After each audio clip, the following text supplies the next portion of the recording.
good middle of the night, whatever you are experiencing, wherever you are. This is Sally Ember, Ed.D, and you have joined us on this Google Plus Hangout on Air Changes, simulcast on YouTube, Conversations Between Authors. Welcome. This is episode 32, and I am so excited to have with us somebody from what we call across the pond, living in France, but hailing from Ireland, Kerry Donovan. Welcome, Kerry. Hello, Sally. Hello, everybody else. And you won't hear an Irish accent from me. Why not? Because I lived in Ireland for 6 months. And then my father was in the RAF. He's a Dubliner. My father was in the RAF. And when my mum's time, when I was due, he sent her back to Dublin to be born in the old country. And then I was, pardon? So where did you actually grow up and go to school and all that, Kerry? Initially Wales.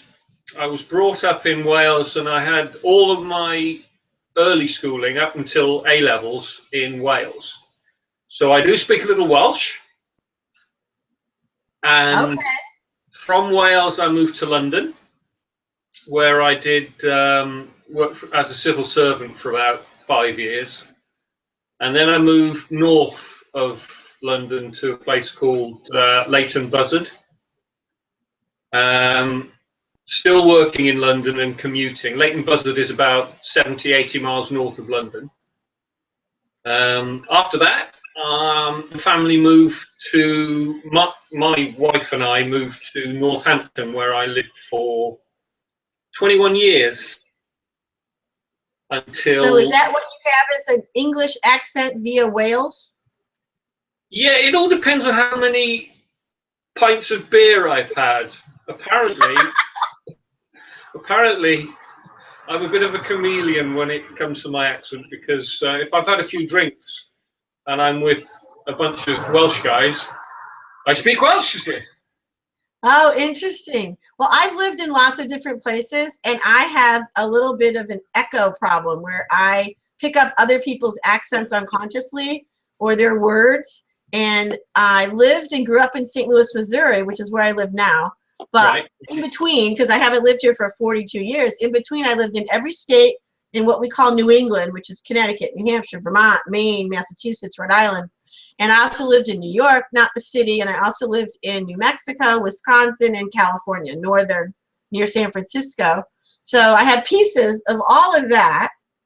And then my mother's from Louisville, Kentucky, which has southern accents going on. And when I was very young, we all sound very southern.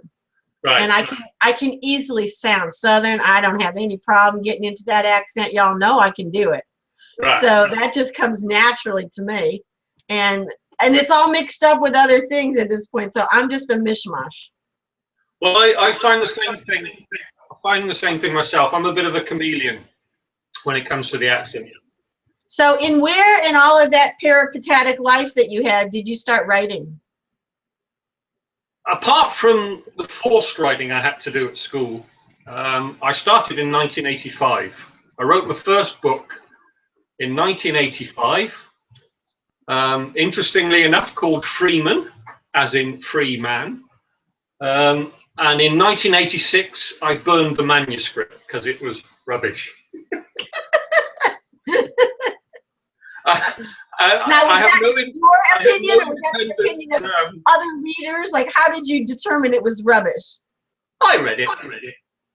You decided all by yourself. What if you were too hard on yourself? No, it was pretty bad. It was pretty bad. All right. I did foresee the fall of the Berlin Wall, actually. Ooh. By 4 years ahead of schedule. Are you psychic, Kerry? Are you coming out on International Google Hangout as a psychic? Psychic. No. No, I'm not. I might be psychotic. That's too bad, because I was going to ask you for a reading. Oh yeah, okay. Do you want me to get my book out now? Yes, actually, I would. Read me something that proves that you're not a psychic, but you have an interest in the paranormal. Read me a paranormal passage from the Johnny Swift book. I'll have to put my glasses on. Oh, it's all right. We know what you look like with them and without them, and you're adorable either way. Oh, shucks. Stop it. No, I couldn't possibly. Okay. I'll read the first page. Fancy that? It's got some paranormal moments. I like the first page. Go ahead. Okay. This is tricky. I've not done this in public before. It's okay. Just don't read really fast. That's my biggest comment to all my reader people. Don't go fast. Okay. No setup for this. You'll just have to find out what we're talking about straight away. Okay, but let me give you one more piece of reading advice. Hold the book up a little so that your head's not down. Okay, right. We'll hear you better. Good, okay. Perfect. Now go. Pole position. For the last time as a Formula 2500 driver, I hope, the twin dance of fear and excitement speeds my heart and tightens my gut. I love the adrenaline-fueled kick of anticipation at the start of a race, but can't stand the waiting. Come on. Traction control on. A quick glance behind to my right, and there's my only serious rival, Enrique Letempo, in the blood-red Fiat Ferrari, firing laser eyes at me. He hates it when I take pole position. He hates it more when I win, and I've been doing a lot of that. Okay, I can't go anymore. That sounds terrible. You're not going to go anywhere, but we didn't even get to the paranormal part. The paranormal part happens when he sees a shadow appear on the nose cone of his car. Now, he doesn't understand it. He can see through it. It doesn't speak to him, but it nods, and it causes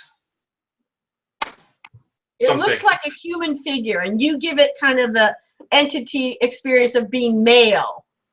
Yes. Just because that's what your character seems to believe, but it's really not any face, right? This particular creature being is male. Oh, all right. But there are female characters in it as well. Oh, good. And I don't want you to think that I write fiction, fantasy, sci-fi fiction only, because that was my first and so far only publication in that genre. I'm primarily a crime thriller writer or a crime fiction. We're going to prove that right now, because we're going to show people the covers of your other books on your website, and you can tell us about them while I'm sharing this, okay? So go, tell us all about it. The glasses will have to come on again. Oh, right. The first one. We can't see you anyway, so wear them to your heart's content. Okay, that's my casebook series of crime thrillers featuring my, I won't call him my alter ego, but he's my best mate, Detective Chief Inspector David Jones.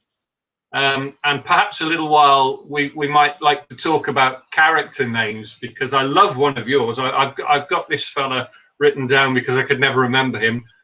Epifanio Dang. Fantastic. Epifanio Dang, yeah.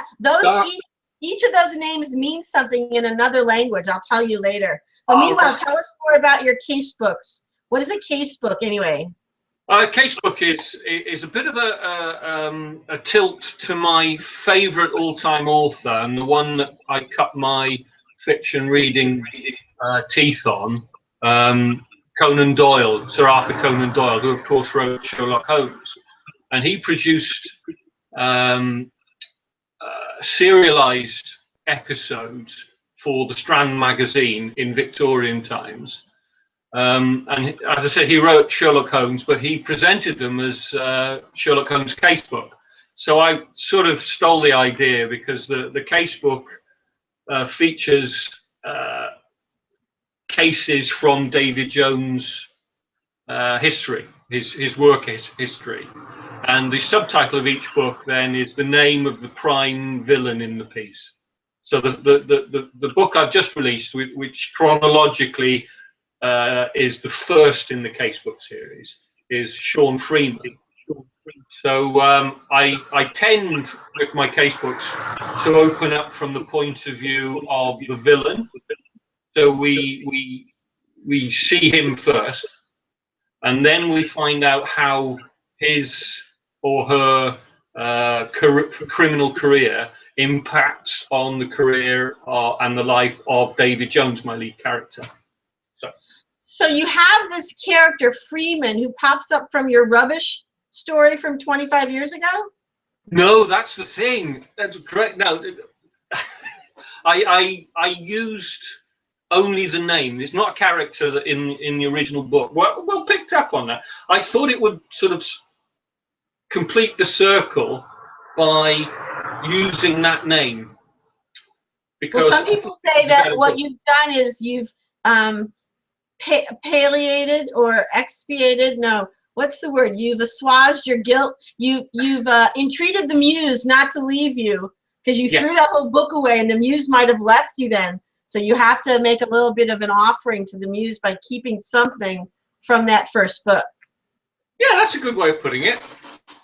Great way of putting it. I wanted to I just use the name because I like the name, and it has another meaning, and you know, it just suited my purpose. Well, my name that you picked up on, Epifanio Dong, actually all the names in my book mean other things. Epifanio Dong, in the languages that those two names come from, means brilliant radiance. Okay. And in the book that my main character, Clara Brannon, Clara obviously means clarity. Brannon is a take up on the word brain, B-R-A-N-E, which is a membrane, and it's the way they often talk about the multiverse having overlapping or permeable membranes. They talk about the brains being the, what you might call not even a barrier, but just the separation between any two versions of the multiverse. Okay, that's fantastic. I don't want to give too much away about Johnny Swift because it would spoil the story if you knew what it was about, the ending. But the basic tenet of the story is my hero ends up in a hospital bed, blinded, in one eye, but wrapped in bandages, and he hears voices. And when his bandages are removed, he suddenly finds that he can actually hear the voices of the shadow man he's been seeing. Oh. And before the accident, he couldn't hear anything from him, right? That's right, because during the accident, and it was, as I said, I don't want to give too much away, but it's early on in the book. So during the accident, he actually has a sliver of metal pushed into his brain. A little bit, yeah. So, and that he thinks is acting like an antenna, so he can pick up. He's blinded in one eye because of this piece of shrapnel, and that is how he thinks he can hear the voices from, and he can actually talk to the person he's called Shadow Man. And that, if I may, is the reason for the subtitle and the dark glasses. Well, read it to us because we want to hear what you have put on the subtitle.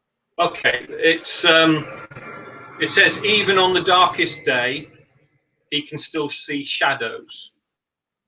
Now, see, I wouldn't call that a subtitle. I would call that a tagline. Tagline, yes. That's probably. And by the way, the guy wearing the glasses is my older boy, Matthew. I thought I'd give him a name. You have a boy who writes music. Tell us what that's going to do with your next book.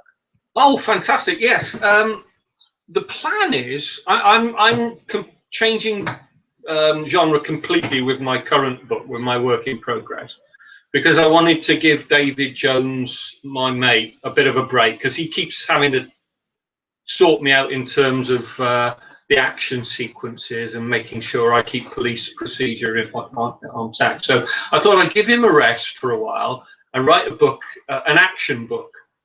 And I've taken the liberty of setting it in America. So my hero happens to be a traveling musician who's hitchhiking around America, searching for news for his next song. And during this particular story, he happens to stumble upon a town with a village, well, a small town in the Rocky Mountains of Colorado, with its own secret.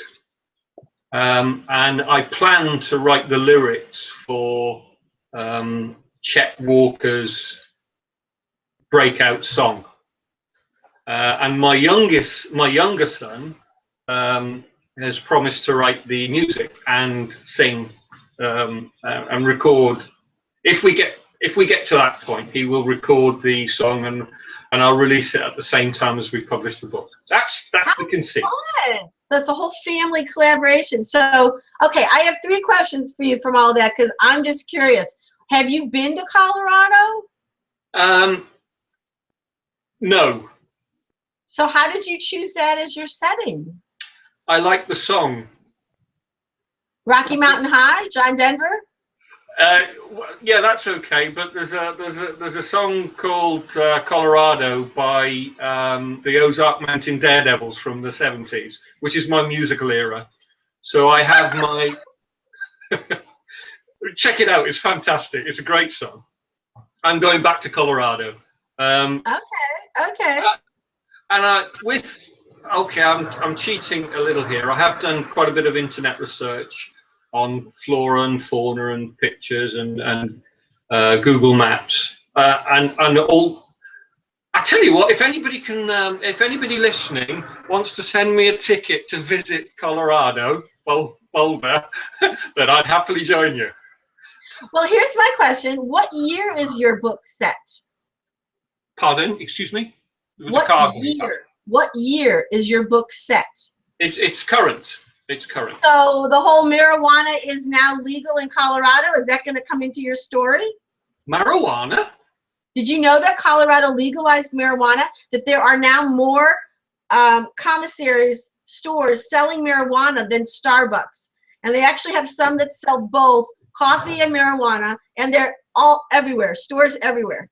No, I didn't. Excuse me, I'll just close this window because it's the rush hour here and we've had 4 cars go past.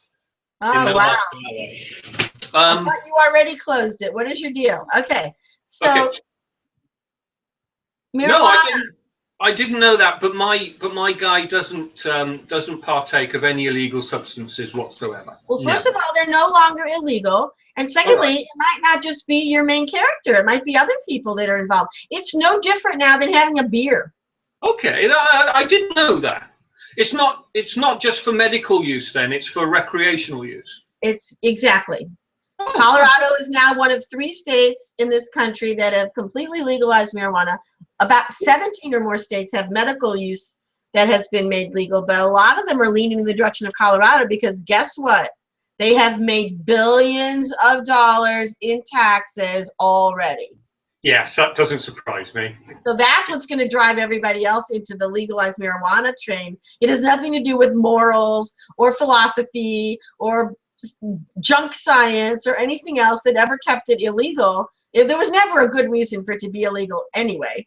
And the tobacco companies, I heard at least 25 years ago, are already geared up to manufacture mass-produced boxes of cigarettes of marijuana the way they've been manufacturing tobacco, because they could see the writing on the wall that tobacco was going to be on its way out, people recognizing that it causes all kinds of problems for your health and secondary smoke causing problems. And now it's illegal to smoke almost everywhere in America now, outside or inside. So they're thinking, oh, now let's have marijuana, because they've come up with a different way to ingest it through food, through drinks and smoothies, and through something called vaporizing or vaping, which makes no smoke. Okay. Is that the same as the e-cigarettes? It's a lot like that, right? Except that it's not that portable. The e-cigarettes you can just carry around like a ballpoint pen. These require a little bit of a machinery and a electricity or a battery, but still it means that you can be out in public or in your car or in the world not making smoke, have a cookie, have a brownie, have a pop. They have these lip pops. They developed all that for the medical people. Right. And so and now then you just go and drive your car. Well, it apparently doesn't impair you if you're not like completely, overdosing on it. If you just have a regular amount, it's not a problem at all. And it's like alcohol. It's like if you do it in a normal amount, it's not a problem. Now, it's a lot less impairing than alcohol. It would take 10 times the amount of marijuana to impair your driving as it would alcohol. Okay. But, yeah, I'm to be convinced. I'm not anti-marijuana. I am anti-tobacco because I've never smoked in my life, and both my parents died of smoking-related diseases quite early on in their lives. Sorry. But yeah, I'll take that. Fine. No, I didn't know that. I'll have to add that to my story then. That'll be good. Piece of advice: if you are setting it in the modern era and you don't even mention it, people aren't going to believe you're in Colorado. Right. So either set it before 2014, which is when it became legal, or mention it. Even just a mention would make it more realistic, you know? Okay, thanks very much. That's brilliant. What I do tend to do with my books before publishing, of course, is send them out to beta readers, and I have identified, or in fact, beta readers from America have volunteered to read the book. So hopefully I'll get. Yeah, they would all tell you, hey, where's the marijuana? Yeah. That's great. Right. Thanks very much. I'm glad you told me that. Yeah, well, I just realized because you don't live here and you've never been there, you just might not know because, you know, it's not like it's on the news all the time or anything. Yeah, I'm actually surprised I didn't get to hear about it because we have satellite television here from Britain, English, from the BBC and terrestrial television from over there. And they didn't mention it. Once it went into effect, there was a big brouhaha when the election happened and another one that January when it went into effect. But then after that, it was like a big nothing because nothing happened. People just opened up stores and used it. The next big news item was at the end of the fiscal year when they recognized how much money Colorado had raked in. Yeah. So that was an inspiration apparently to other states who now have it on their ballots. I can imagine. Yeah. No, that's very interesting. I'm glad you told me that. Yeah, and then the other thing I was wondering, and this is just something you had put in your biography that's on our event page for anyone who is interested. And then also, if anyone's watching now or earlier and looked at your website when I showed it, tell us the URL for your website, please. Oh, it's www.kerryjdonovan.com. And Kerry is spelled Kerry. Yeah. For those of you who KerryJDonovan.com. Great. Okay, so then on your bio, you talked about something called Gore! G-O-R-E! Magazine. Do I have to plug my ears while you talk about this? Because I am very squeamish.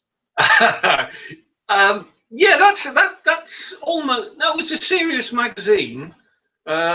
Opened up for people who write. It's okay, you can pull your ears down. Opened up to writers who wanted to write short stories with gore being the underlying theme. A friend of mine, a very close Canadian friend of mine, Matt Demers, launched it a couple of years ago, and asked me if I wanted to produce a couple of. Oh, stop shaking your head! It's fun.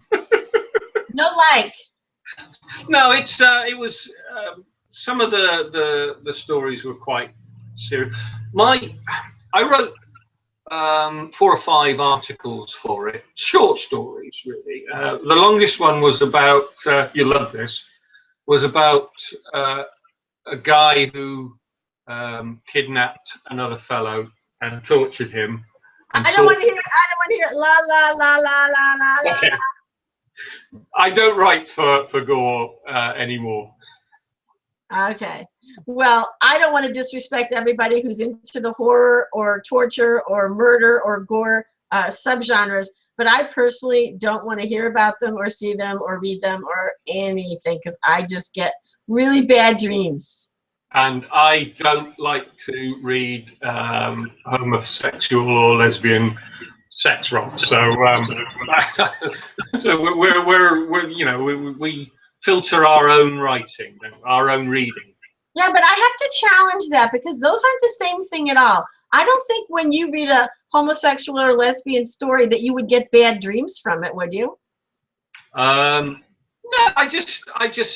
life is short, and my leisure time is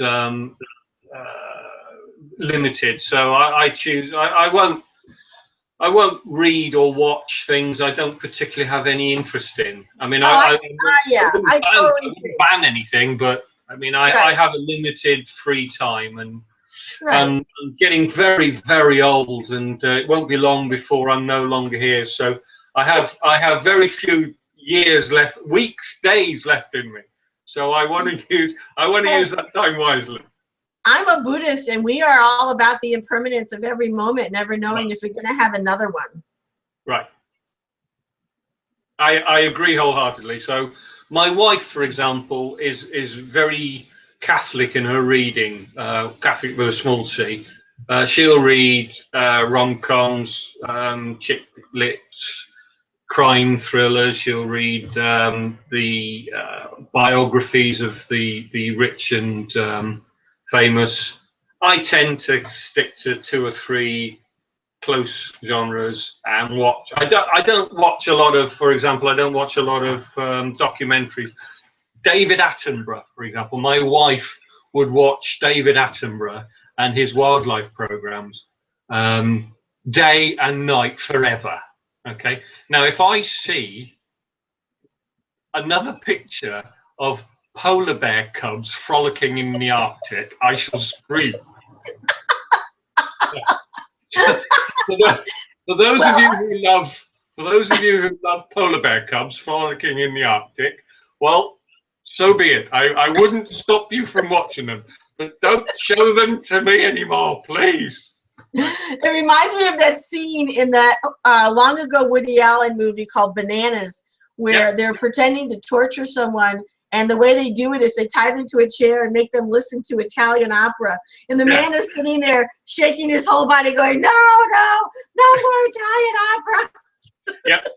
Yeah, I saw that film. When Woody Allen was still funny. When he was still funny and when I was still interested in watching him. Yeah, I mean, the thing is, I don't like Italian opera, so I always related to that scene. Yeah, yes, that's right. It would be like me being forced to drink coffee. Oh, you hate coffee. Wow. Don't go to Colorado then. There's a Starbucks on every corner. Well, they provide tea, don't they? They do. They have a lot of tea, actually. I'm being silly. So here's another topic I wanted to make sure we got to, which is this whole concept of psychology and the psychological aspects of criminals. I have a pet peeve I am now going to announce to you and all and sundry.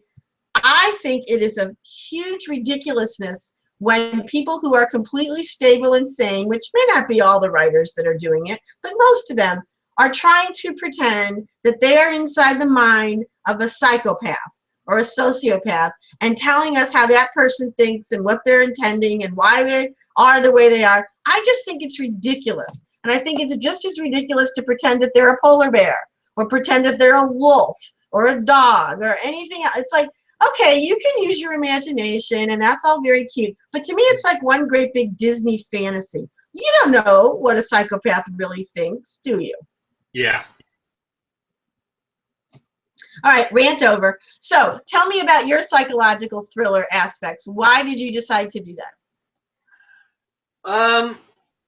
The part of my second degree, my doctorate, involved psychology, which I'm rambling now. I just enjoy watching crime thrillers. Okay, crime films, crime movies, crime TV shows, and my pet love was always to try and work out the whodunit in advance. And the number of times I'd tell Jan, my wife, God, this is rubbish. I could do better than that. And she'd say, well, why don't you write a book then? I said, I tried that back in 1985. Oh yeah.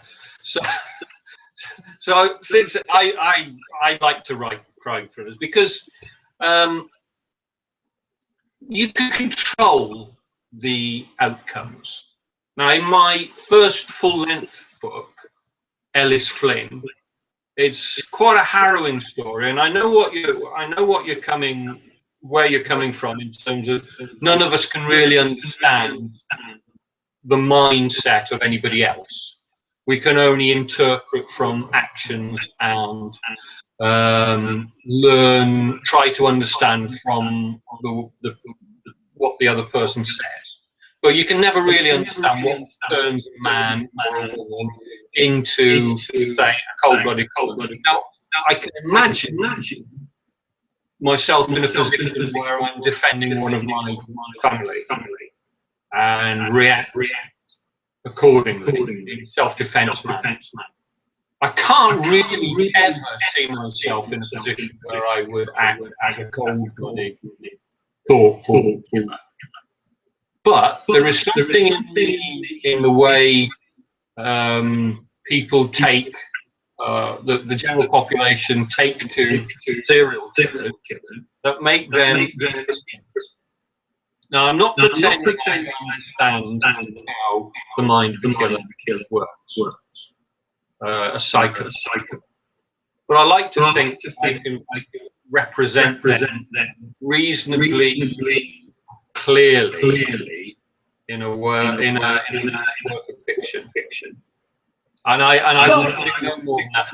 I try writing a criminal character to make him or her believable. I think you bring up a good point, because we have that murderous impulse in all of us. We all have that instinct to protect our own, or to be the mother bear, the father bear, and protect our children or our loved ones, and that, you know, at all costs. And so that could bring up some violent impulses in us. And we also maybe have this short fuse feeling sometimes, so we can understand snapping if something really is tragic or terribly traumatic for us, or makes us enraged in some way, or wanting to get revenge is certainly a very human trait. So extending those out to their extremes, I think, is really what you're talking about. Yeah. There are people who seem to be wired differently to others. There's evidence of psychopathy that is difficult for a so-called normal man. I could never see myself as anything other than a very nice fellow. Although you probably have to ask my wife and kids to confirm that. Well, you bring up an important point. We are wired differently, and experiences and environmental circumstances can change that a little bit. But they have found, just in the last 2 years, they did a study that was over several years of the brains of typical people versus the brains of psychopaths and sociopaths. And the main difference they found is the size and the activity in the area called the amygdala. And the people that were more typical and had normal impulses toward empathy and compassion had larger and more active amygdalas than those with socio or psychopathic behaviors and thoughts. Yeah, and there is a genetic element to this. They found a mistranscription on one of the genes produced transcribed form of the so-called angry. That's been known since the late 80s, early 90s.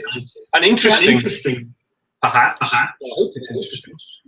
I started writing the book in 1996, during my degree studies, when I was looking through some research documents about this issue, and I wrote a book called Out of Control, and it was the first time I'd written about DCA David Jones. This is coming, turning the circle. That book, I only half it. I didn't finish it because life took over. Young, and I was studying my country. Well, I came back in 2012 and decided that was a little bit complex to write at that day, my writing career. So I shelved that, but took main character Jones and built a Facebook series around it. Now, three books from now will be a revision of Out of Control, which will potentially end the series.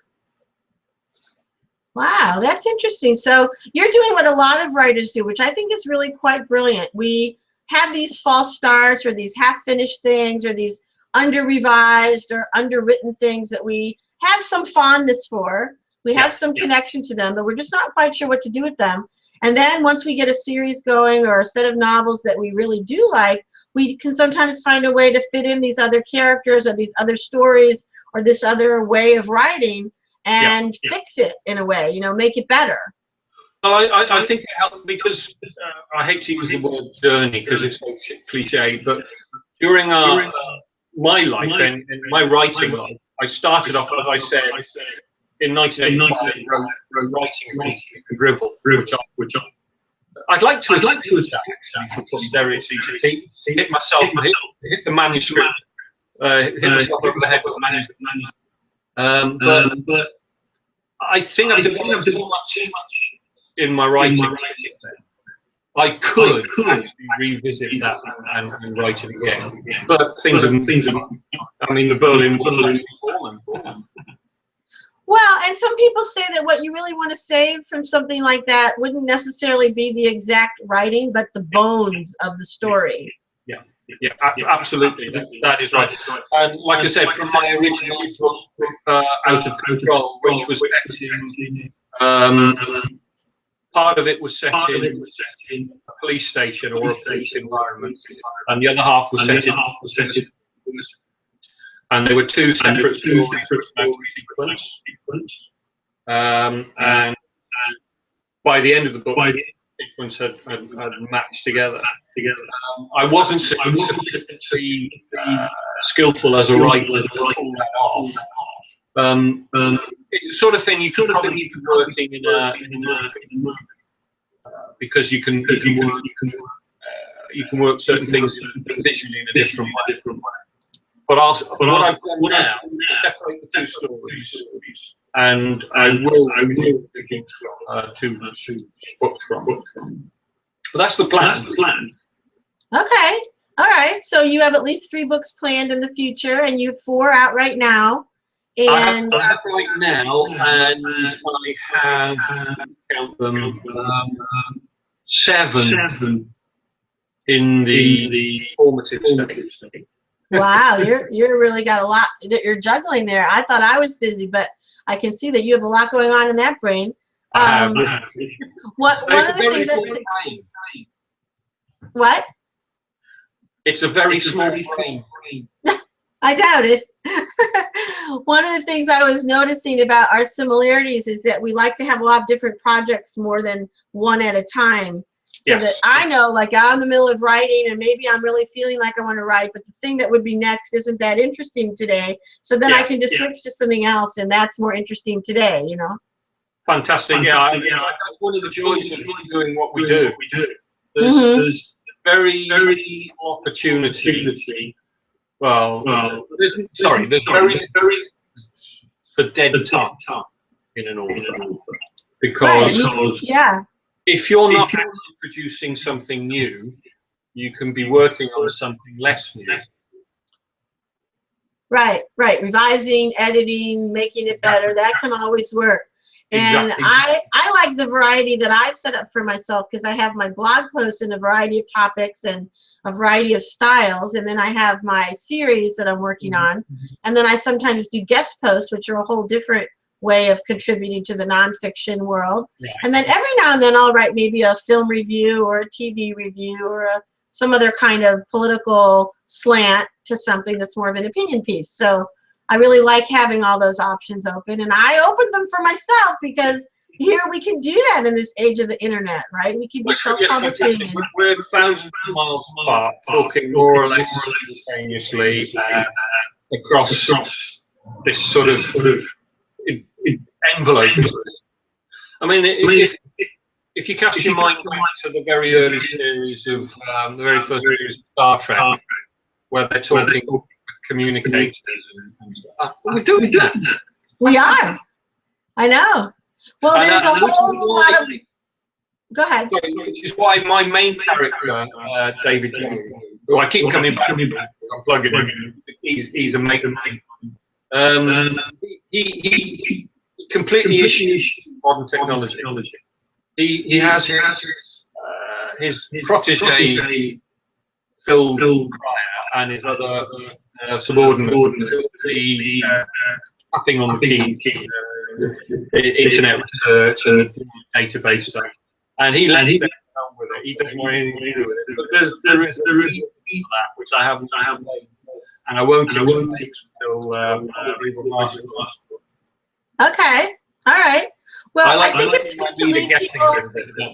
The motivations of the characters. Don't tell us everything, because then we won't want to read it. We'll just take it from what you're saying, right? I never give anything away. Except my novelette. My novelette is free as a sample of the casebook. And what's the name of the novelette? Tell us again. It's the casebook. It's the one in the middle, highlighted on my homepage. It's Raymond Collins. Okay. And that opens with quite a gory murder. So it's not for the activist. It's not for the cozy crime reader. I'll put it that way. Okay. I'm up front. If you don't like reading quite crime-y stuff, then probably Facebook's on. Well, I want to remind people of how they can reach you before we launch into our final big question of the day. And so you can find Kerry J. Donovan on Facebook under that name, on Twitter under that name, and his website is kerryjdonovan.com. So Kerry is the trick there, and he is very interested in hearing from readers and commenters. Mm-hmm. And do you also write a lot of blog posts, Kerry? I do. I blog on the website, which I started as a fortnightly interview with fellow authors. But because I've had a manic past couple of months, but I do produce blogs every night.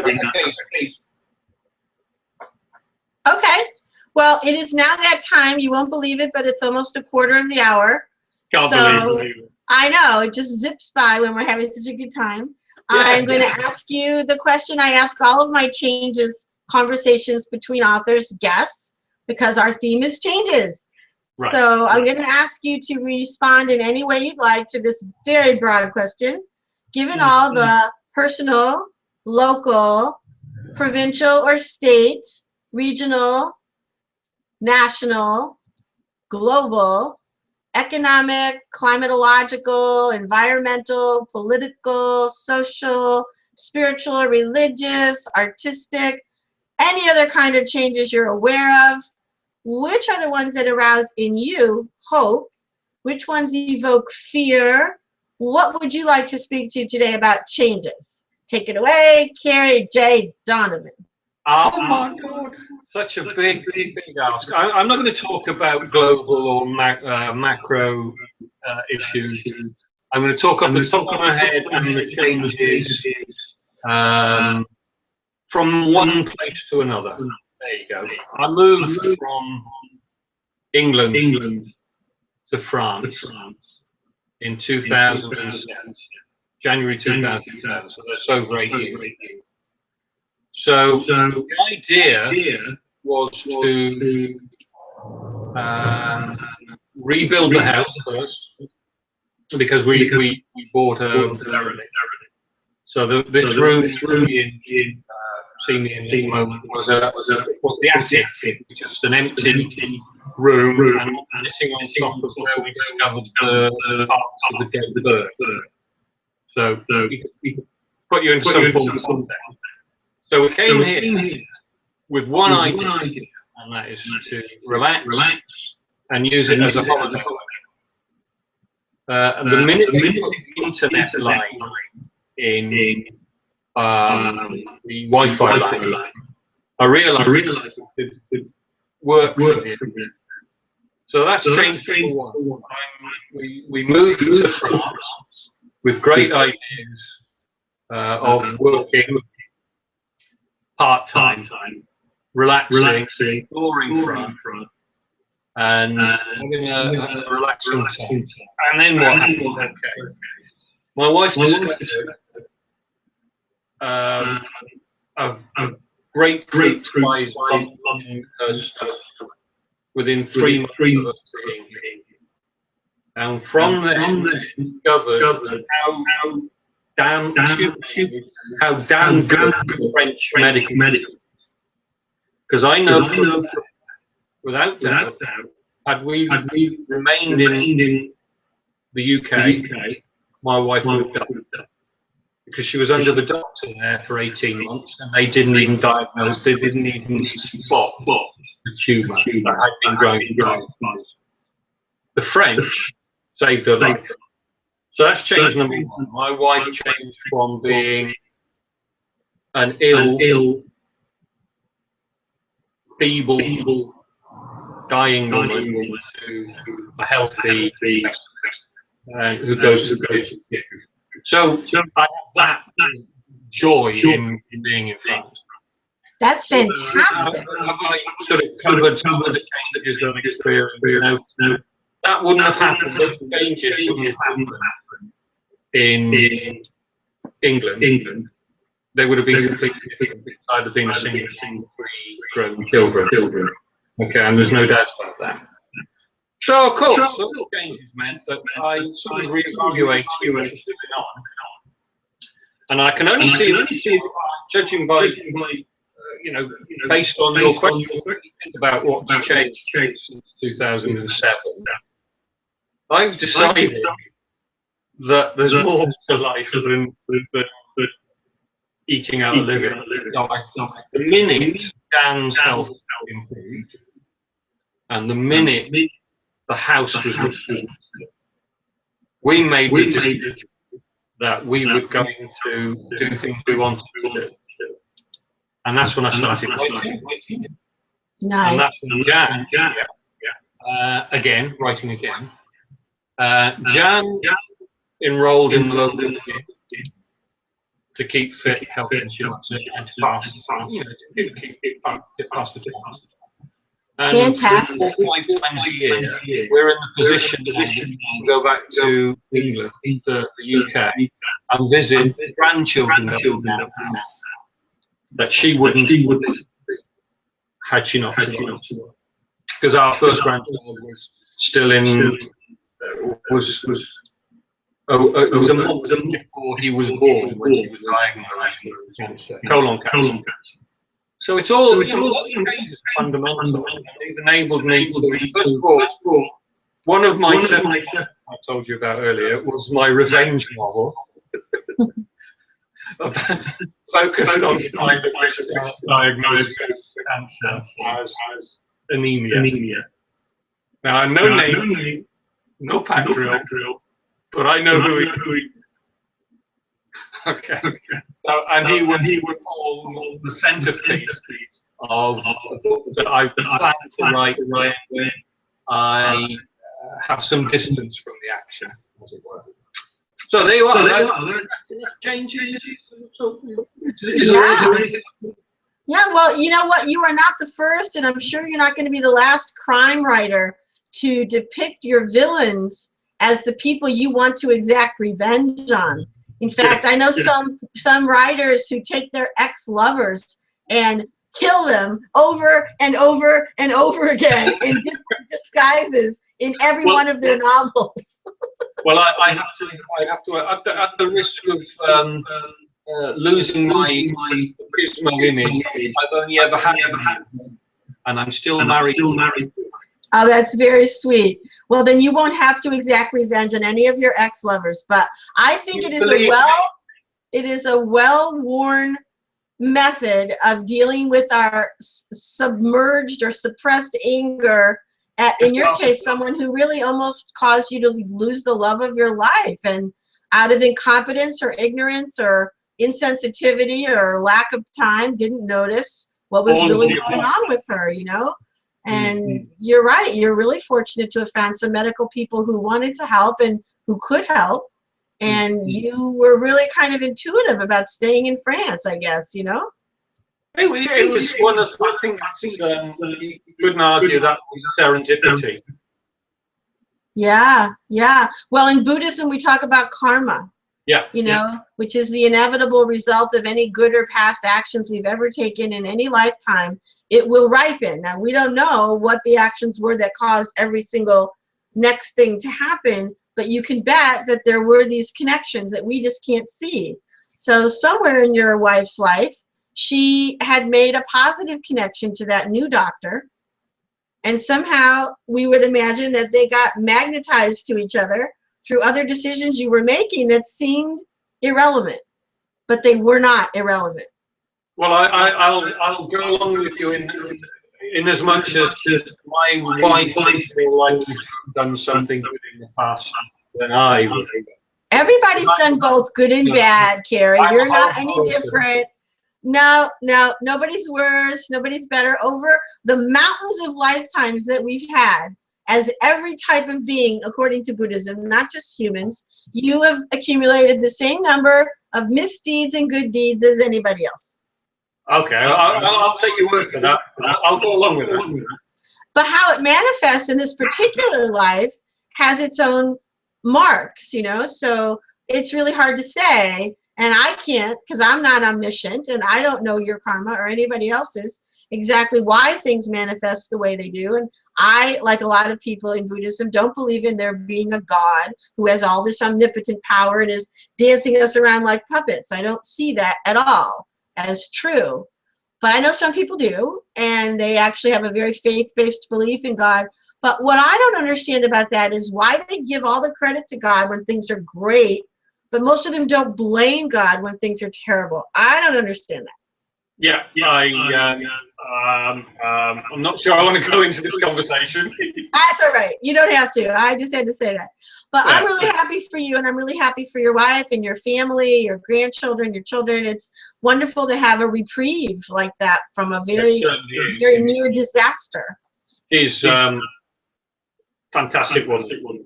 She deserves all the positive vibes. Yeah.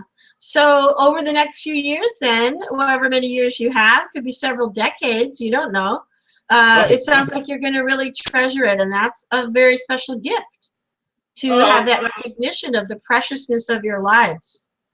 Yeah. Can't go wrong there. Yeah, you can never go wrong seeing your life as precious and being grateful to wake up every day.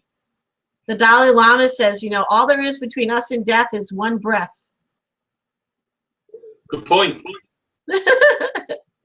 I actually put a lot of that in my books. My main character is also Buddhist, and a lot of the people in the books are Buddhist, but my family is Jewish, so a lot of the people in my books are also Jewish and modern Orthodox at that, because they're very observant. And then I have other religions represented and other species. In my books, the aliens' arrival and willingness to be visible, because they've been here for millennia, but in my books they decide to become visible in the year 2012, revealing themselves because Earth is in such a bad state that we really need help. And so they reveal themselves and they begin to help us reorganize the way we do things here so we don't annihilate and obliterate ourselves and the planet. And one of the things they tell us is that we are in a situation that is unique in human history, which is that we could at any given moment do such wonderful things, but also at any given moment do such terrible things as to wipe out huge tracts of land or water or groups of people in just one day, you know? Yeah, I go along with that. There's no doubt about that. Since 1940, well, we've had that ability in 45. Right, with the atom bombs, for sure. And then you go into that more with the global reach of the internet and the way you can excite people to riot, literally. And there's a lot to think about how we treat each other and what we think and what we do. And in the characters that I have, because the aliens are another species, we need help sometimes to understand each other. And did you ever read any of the science fiction books by Douglas Adams? Hitchhiker's Guide to the Galaxy. Right, right. So he has the Babel fish, right, which is a good translator for everything. So I borrow that, and so the name of what they have for this universal translator is the nickname of it is the fish. And we are now capable in my stories of not only communicating with these extraterrestrials, but with all the other species right on this planet that we couldn't communicate before. The apes and the elephants and the horses and the whales and the dolphins and the dogs, everybody could be communicating, but humans aren't capable most of the time. So this really opens up a whole new way of relating to all the other inhabitants of this planet. So I enjoy writing about that. Oh, that sounds very emotional.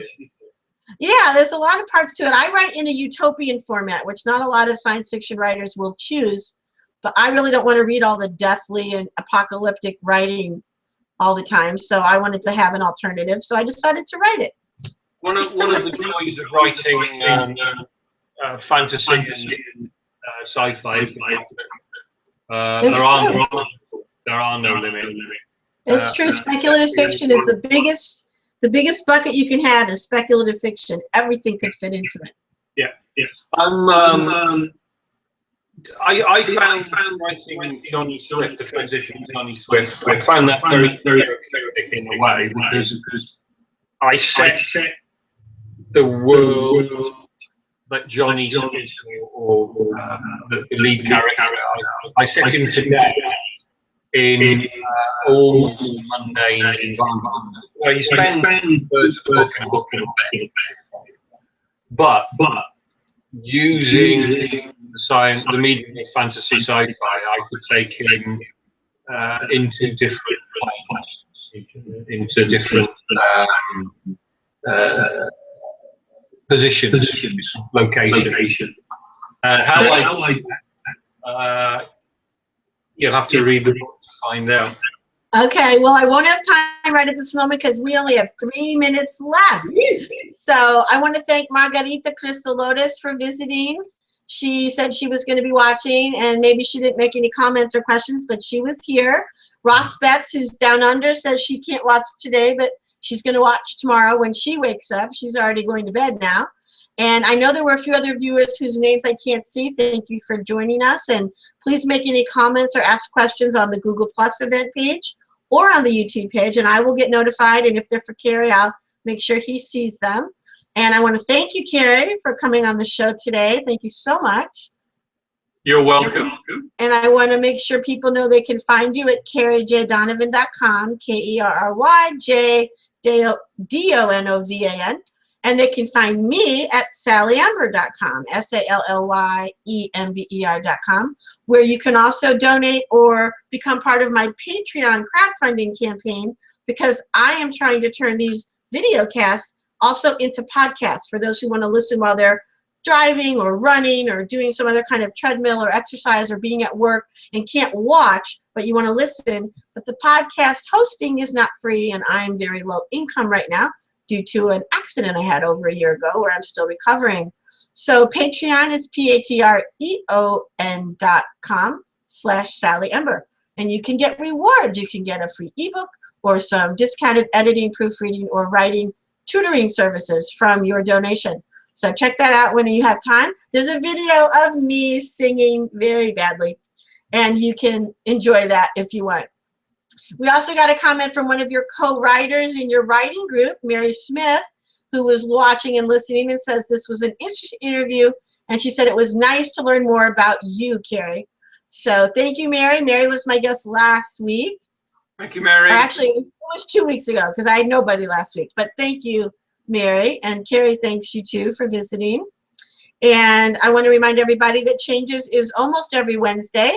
And our next week's guest is Stuart Aiken, A-K-E-N. I'm really excited to welcome him to our show.